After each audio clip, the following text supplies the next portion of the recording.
Thank you, Nathaniel. That was beautiful. And I'd like to add, before we begin our service, how much I appreciated and enjoyed once again watching Intimate Apparel, which is on great performances, and hearing your beautiful playing. Thank you.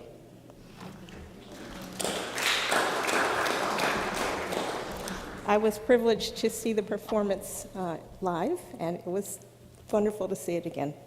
I so appreciate not only the professionalism of our musicians, but how much heart they bring and spirit they bring into their being with us here. Thank you.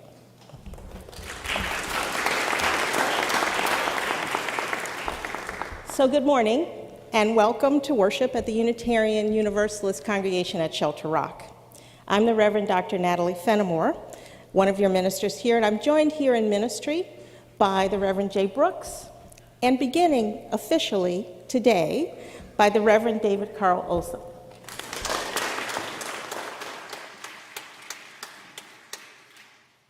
In this congregation, we seek to create loving religious community, encourage spiritual growth, and build a more just and joyful world.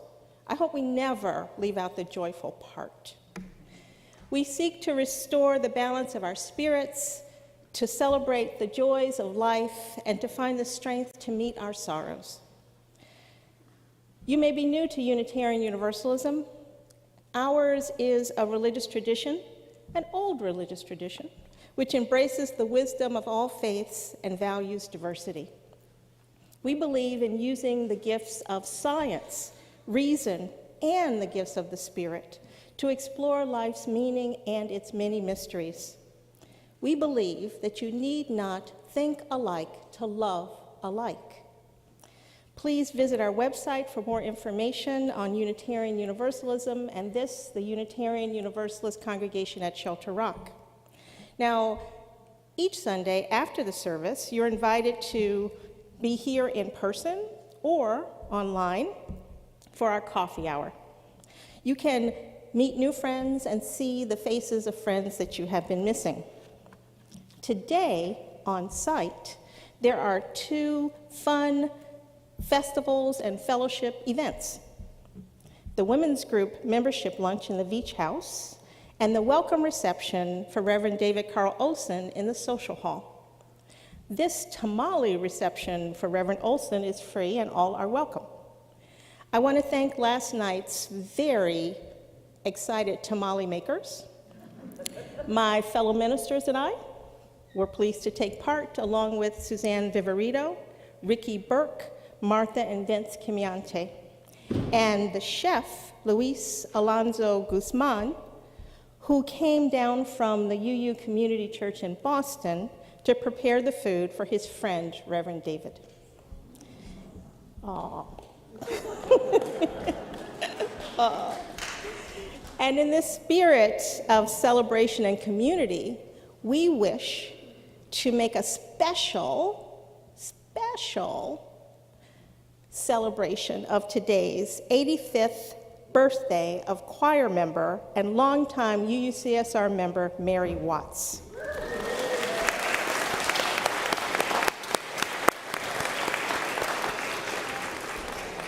Mary was an early member of our RE program. Stephen will now lead us in song. Don't you think we should stand?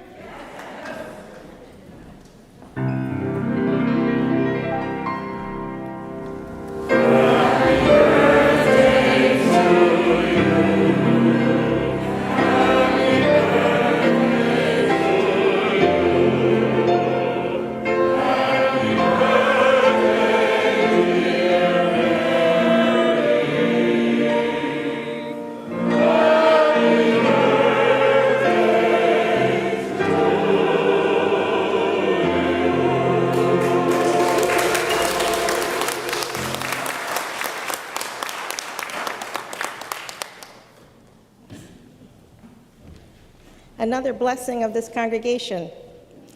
So let us begin our service with these words, these opening words from one of my favorite poets, Lucille Clifton. She writes, "I am running into a new year. I am running into a new year, and the old years blow back like the wind that I catch in my hair with strong fingers.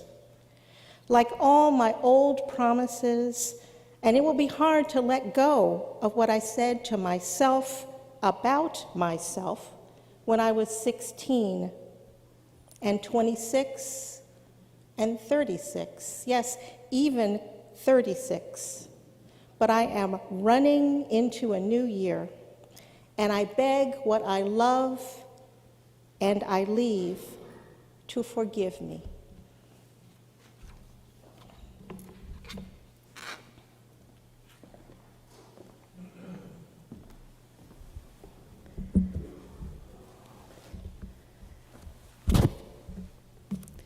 Each Sunday we light the chalice of our religious heritage. We do this for our ancestors who taught us through their various religious traditions and by their actions for justice and hope. We do this for our children who are learning the traditions we teach and who learn more from our actions than our words. We do this for ourselves, so that we are inspired to remember our beginnings, reflect on who we are now, and spread our wings as we understand who we seek to become.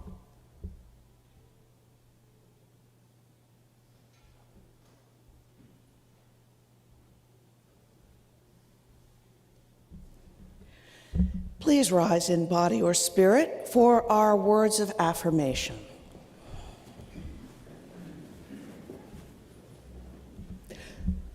Love is the doctrine of this congregation.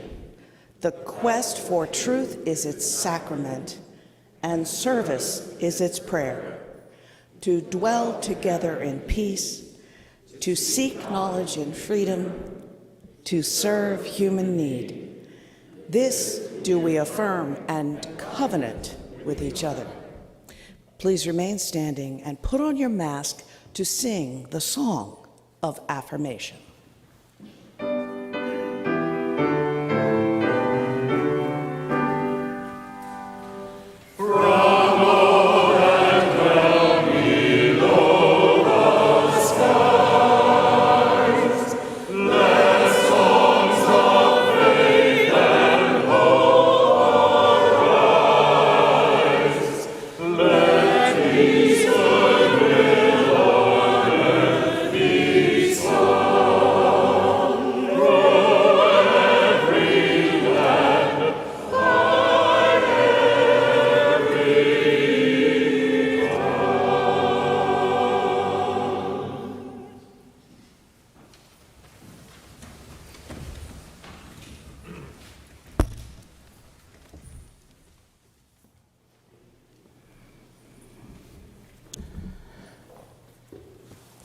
Good morning. Oh, I love when you say that back. Thank you. Our reading this morning is adapted from the works of Jack Reamer on turning. Let's pay attention.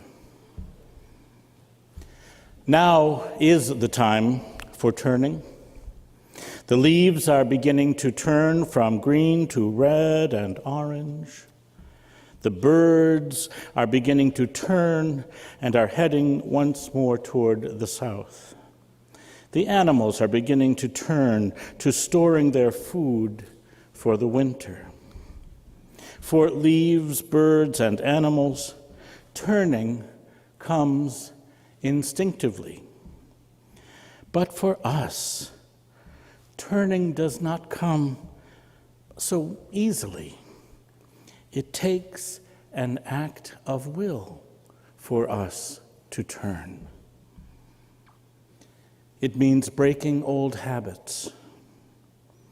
It means admitting that we were wrong, and that is never easy. It means losing face, starting over again. This is always painful. It means saying, I'm sorry. It means recognizing that we have the ability to change. These things are hard to do, but unless we turn, we will be trapped forever in yesterday's ways. May the Holy help us to turn from callousness to sensitivity, from hostility to love, from pettiness to purpose, from envy to contentment, from carelessness to discipline, from fear to faith. Turn us around. Revive our lives as at the beginning, and turn us toward each other, for in isolation there is no life. I'll invite you to wear your mask while we sing. Won't you rise in body and spirit and join the choir in singing? Turn the World Around, number 1047. 1074. But I hope the word will be up there. I know you think, uh-oh, here comes the music director. What's going to happen with this hymn? So let's turn first to the hymn, because I want to give you a roadmap. I love this hymn, but it's a little confusing. And I'm trusting those slides, but they may also get a little wonky because I haven't seen them. So I want to make sure we can all stay together. So seriously, you need your hymnal because it's quite a little journey we're going to go on. So if we start on page 1074, and it's the teal hymnal, 1074? I'm confused because it's 1074, right? Good. Okay, so let's look at the first page. Nathaniel's going to give us a couple bars of introduction, and then there are 3 verses, and we sing all 3 of those verses before we go on. So we sing, we come from the fire, we come from the water, we come from the mountain.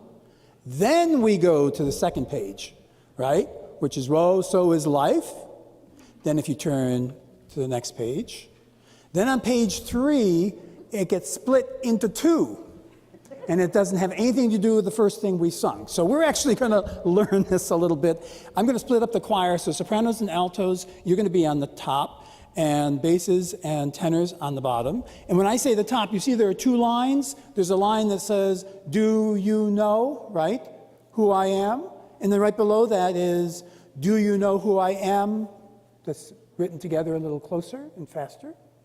So let's say, do the best you can, do the best you can. This side's going to be on the top. This side's going to be on the bottom. So we're completely split down. Balcony the same way. And let's actually look at this page just quickly so we get a sense of what this sounds like. Nathaniel, would you play the top part for us?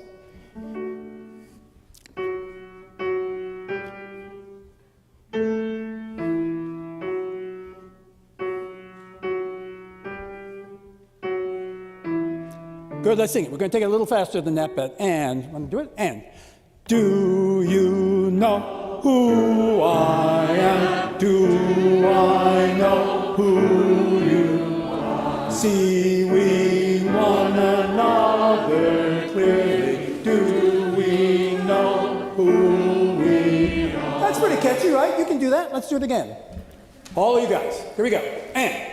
Do you know who I am? Do I know who you are? See we one another clearly. Do we know who we are? You didn't know it was going to be a choir rehearsal, did you? Okay, this side, we're doing the second line. Would you play it for us? And.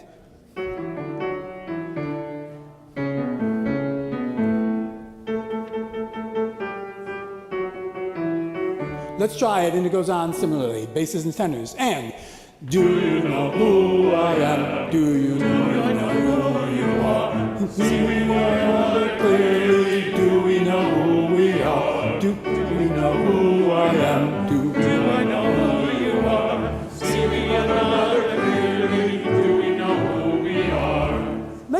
tie that together. All right? Hold on. We can do this. So the note for the top part is, and how's the top part go? Give me a little bit. Good. And how's the bottom part go? And together, let's see if we can do it. Here we go. And.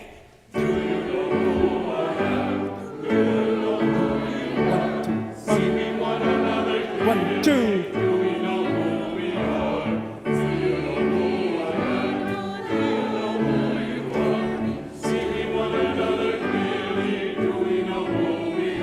Good. And we do that twice.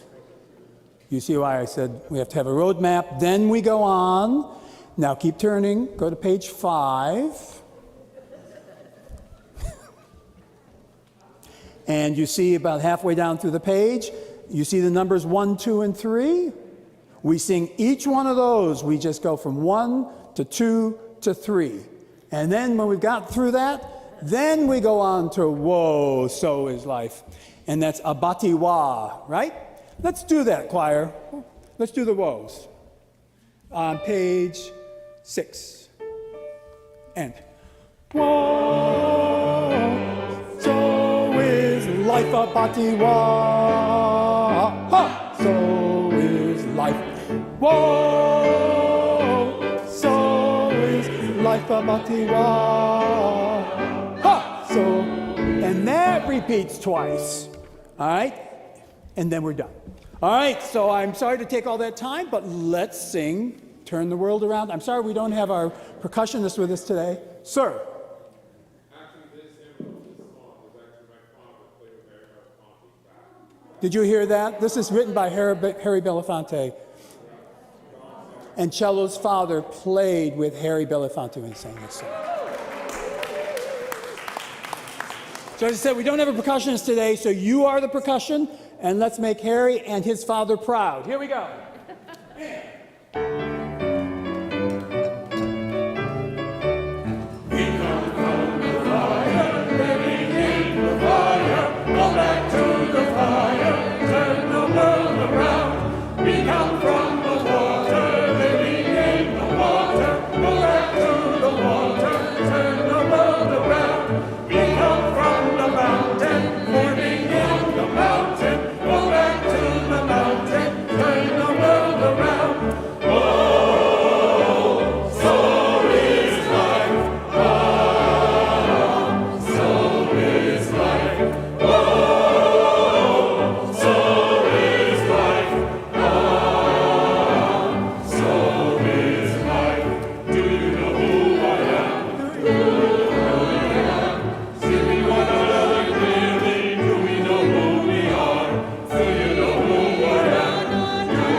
Joy, joy, joy. Pride, gratitude. Each month, we make donations to organizations which help us live out our Unitarian Universalist principles in the world. This month, we will make donations to 2 causes where there is an immediate need. The Unitarian Universalist Association Disaster Relief Fund will support our UU congregations, their members, and the communities suffering in the wake of the natural disasters of Hurricane Ian. UUCSR has a close connection with our friends in Florida. Indeed, many of them are we. And this collection will help them to recover. And to make the road New York. Make the Road is a UUCSR VEACH program grantee. They will use the funds to distribute prepaid phones, Metro cards, and financial assistance to asylum seekers sent to New York from Texas. Make the Road is committed to making sure that migrants receive a welcome in New York. Make contributions on our website or through PayPal or by text message, and if you are on site, the donations box is to your right as you leave the worship room. Please give from your hearts what you can. Choir?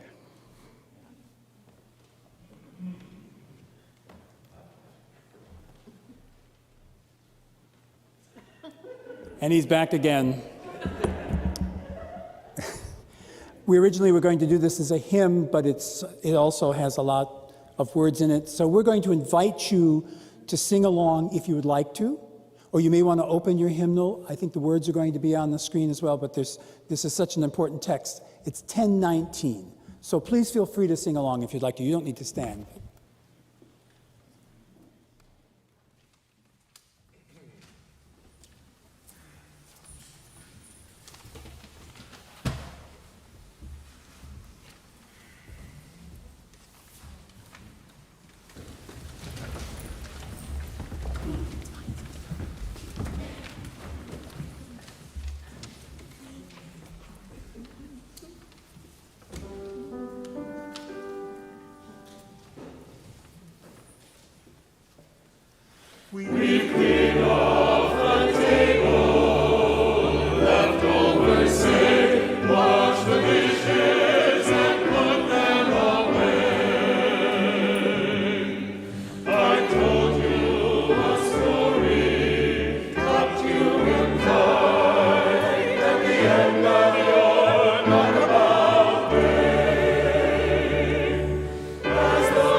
Thank you so much.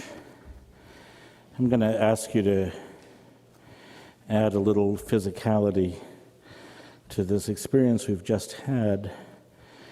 I ask you to just hold that baby. Just hold that baby in your arms that you're singing a lullaby to. Just feel that. And you might even feel that you're hugging yourself a little bit, and some of us need that. You can be anybody you want to be. Really rock it. You can love whomever you will. Everything is possible for you. Will you join me in the intimate presence of your own being? You're also your being in relationship with others, and your relationship to all that is. Will you join me in a time of meditation and prayer? O thou whom no person at any time hath seen, and yet who in all the pages of the human story has been revealed in the beauty of creativity and in creation itself. Reveal yourself to us now as we ponder the effects of this awesome creation. Our hearts are moved by those who face the power of hurricanes, who weather their own pain and loss, who hold their own sorrow, and who find their own resiliency and hope. Move our hearts, too, in this interconnection, that we may respond to siblings of others known and unknown to us. Enlarge the understanding of our hearts and minds so that we may notice how overly we value some lives and some suffering, and come to a place of solidarity with all who suffer. Life indeed is suffering, and our own and that of others. Let us come to solidarity, a solidarity that calls us to a common life and a common love. By this, O thou of many names, you were revealed. By this, O thou of many names, we may grow. In this moment, may we find solidarity too with each other, with the joys and sorrows that we all bear, some spoken, some held just to ourselves. Give us hope in the community that we are building here, building with one another, building with gratitude, building and rebuilding with grace. For myself, as I enter a relationship with you and as we enter new relationships with each other, as all of us enter a new year, may we do so with confidence and hope. Otire kamato vihiye bashana haba'a. Bashana, you will see how good it can be, how very good it can be next year, our new year. I hold this by every holy name. May it be, blessed be, Ashe, Ashe, peace, salam, shalom. Amen.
Okay, I'm going to do a little distracting thing here now.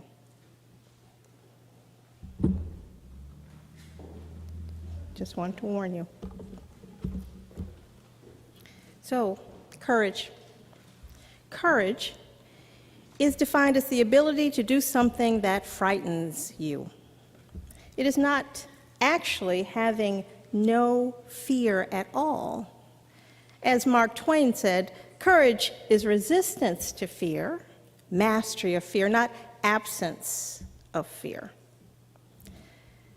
Can we ever really approach any task without any fear at all?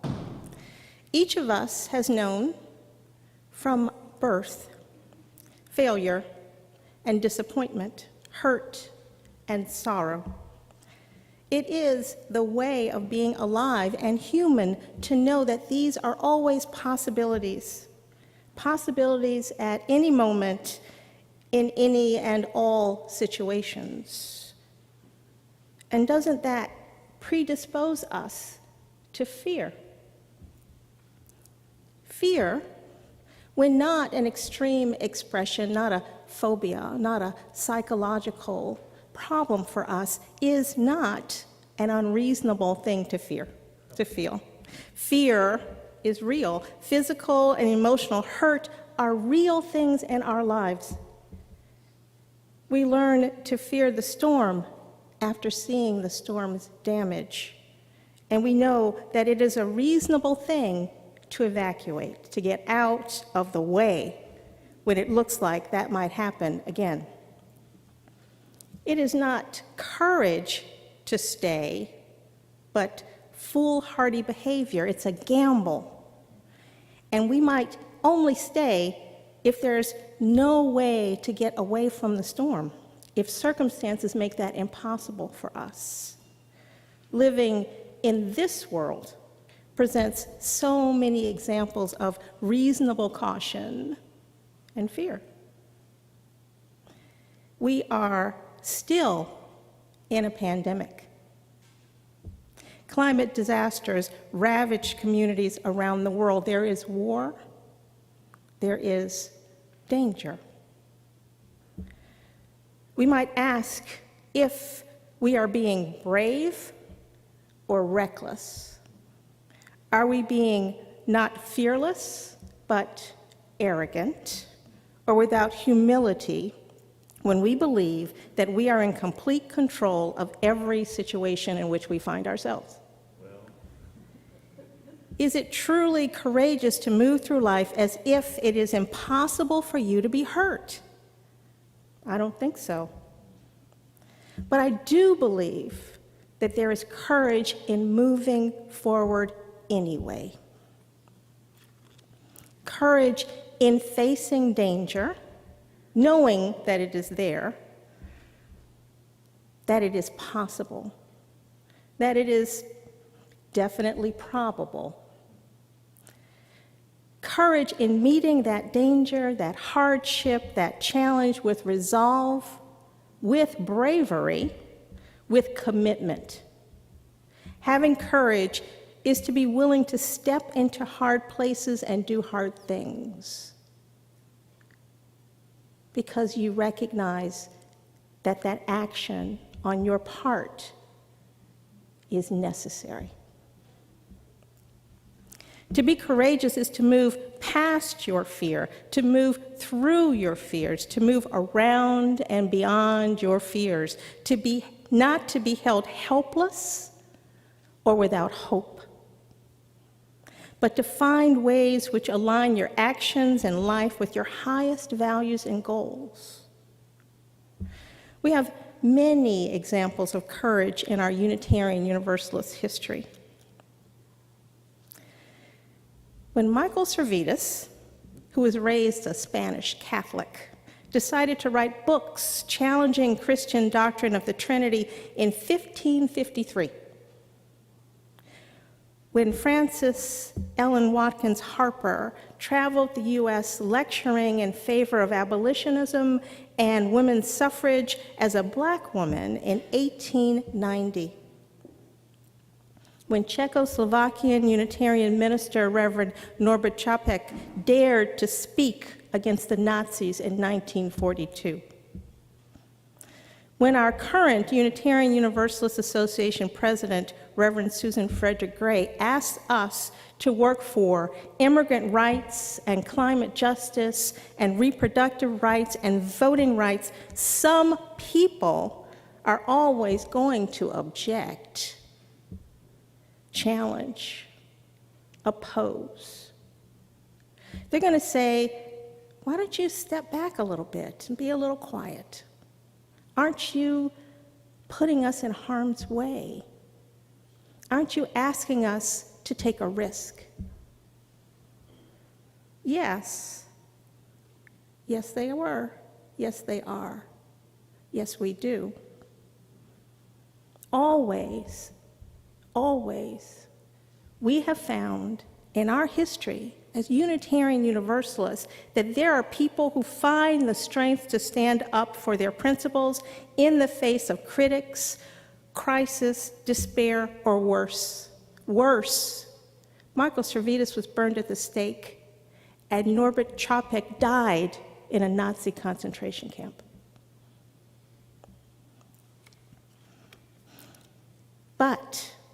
And their personal courage can inspire others.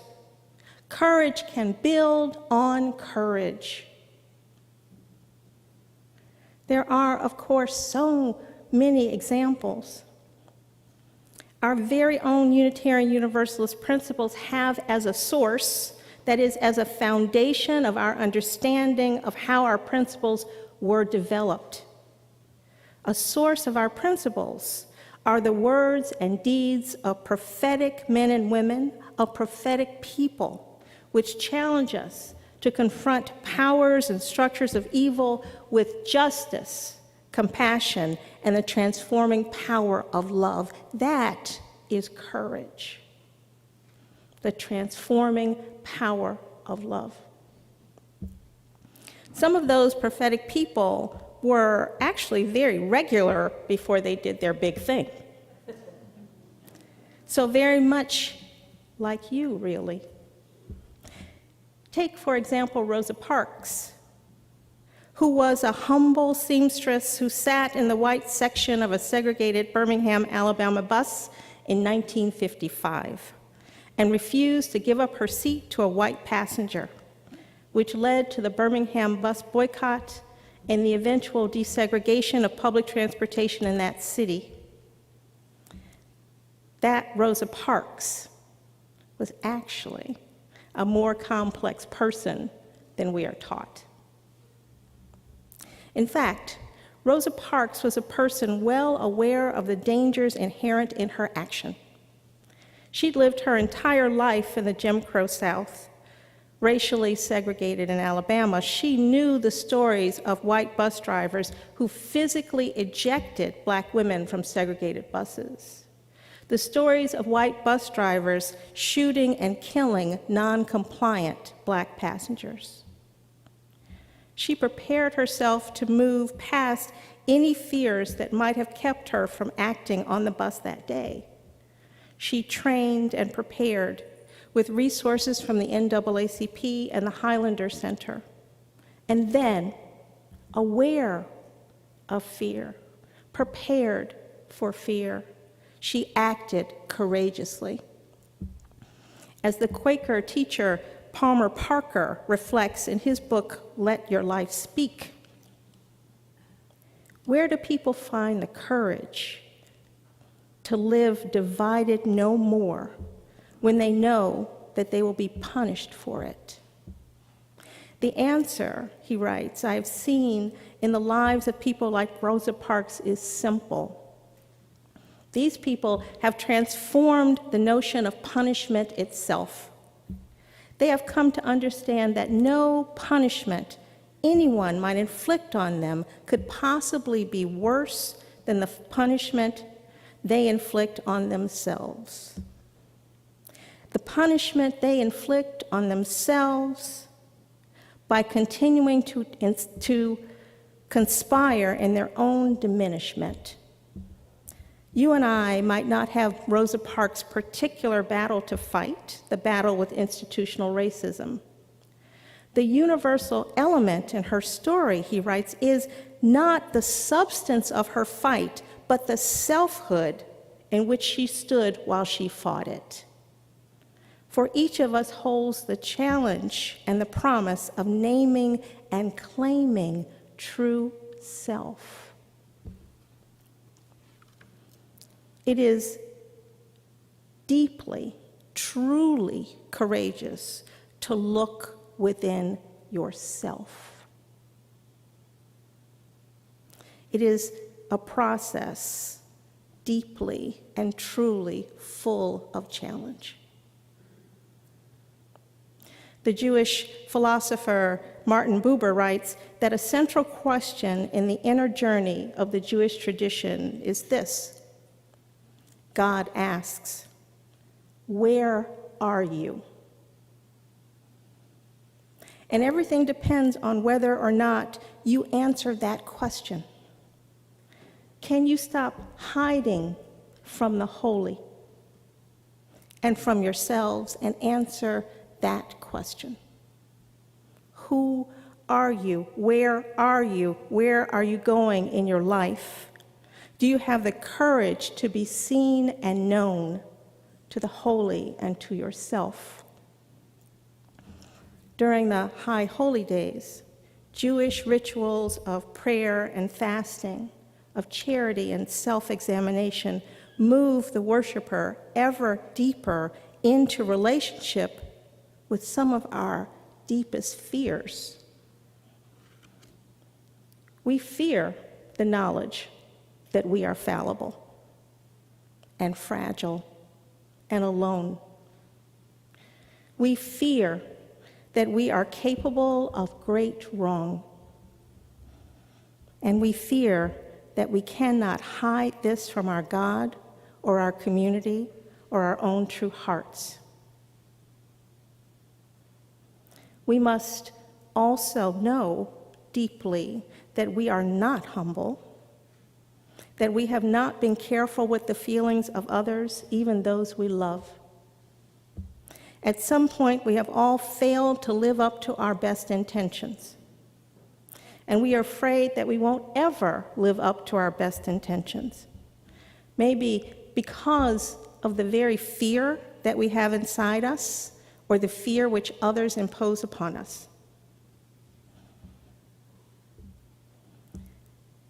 But Yom Kippur, which will happen this week, holds out a way to move past those fears, to reconcile ourselves to that, to act courageously in spite of all that. We can forgive and be forgiven. We can renew and recommit. We can turn away from what we have done and live again in courage. The courage which comes from acting for the good, the courage which comes from caring for one another, the courage which comes from opening our hearts, the courage which comes from a very real look into ourselves, a real connection with our spirits. For we are not automatically condemned by any one past action. We can be forgiven for the hurt we caused. We can be forgiven for the failures to act for the good. We can renew ourselves and our resolve. It is in our very nature to recreate, to continue. Like Yom Kippur in the Jewish tradition, is there a ritual or an example that can bring you to this place of personal courage? How can you structure your own self-examination? Is there something that can lead you to recognize that you are brave enough to look into your own heart, to put aside fear and judgment and see the bravery, the beauty, the love within you? In this community, we worship and learn and fellowship together to build our inner courage. We stand together for positive social change. Our spirits are refreshed by the landscape and the woods and the gardens. We are a people of hope, engaging with our connectedness. There is so much courage among and within us.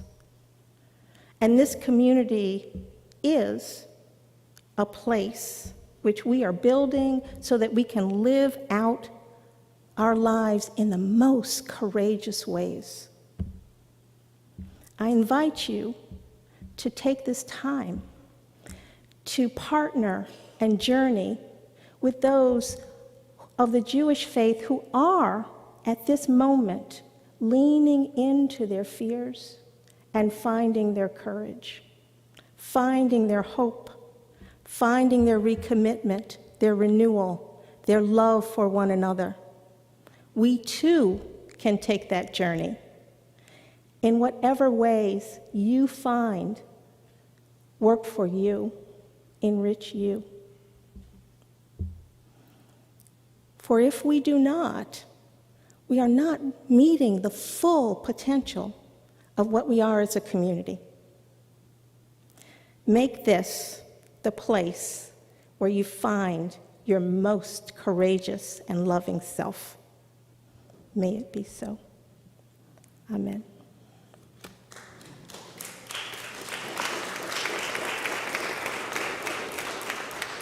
Yeah. Please rise and body your spirit and wear a mask to sing our closing hymn, number 1028, Fire of Commitment.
words from the Reverend Len Cox.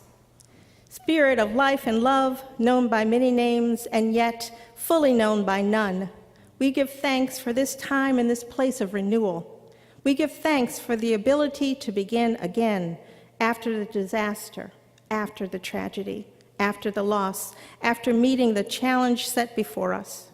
Grant us the courage to continue on this journey, the courage to speak up for the well-being of others and ourselves and the planet. May we forgive each other when our courage falls short, and may we try again. Grant us hearts to love boldly, to embody our faith and our values in living words and deeds. May our hearts open to embrace humility, grace, and reconciliation. Grant us the ability to learn and grow, to let the spirit of love and truth work its transformation upon us and within us. Grant us the spirit of hospitality, the willingness to sustain a fit dwelling place for the holy that resides in all being. Grant us a sense of being at peace in the world, even as we are in motion. Let us cultivate together the strength to welcome every kind of gift and all manner of ways to be on the journey together. For this we add the silent prayers of our heart. We extinguish this flame, but not the light of truth, the warmth of community, or the fire of commitment. These we carry in our hearts until we are together again.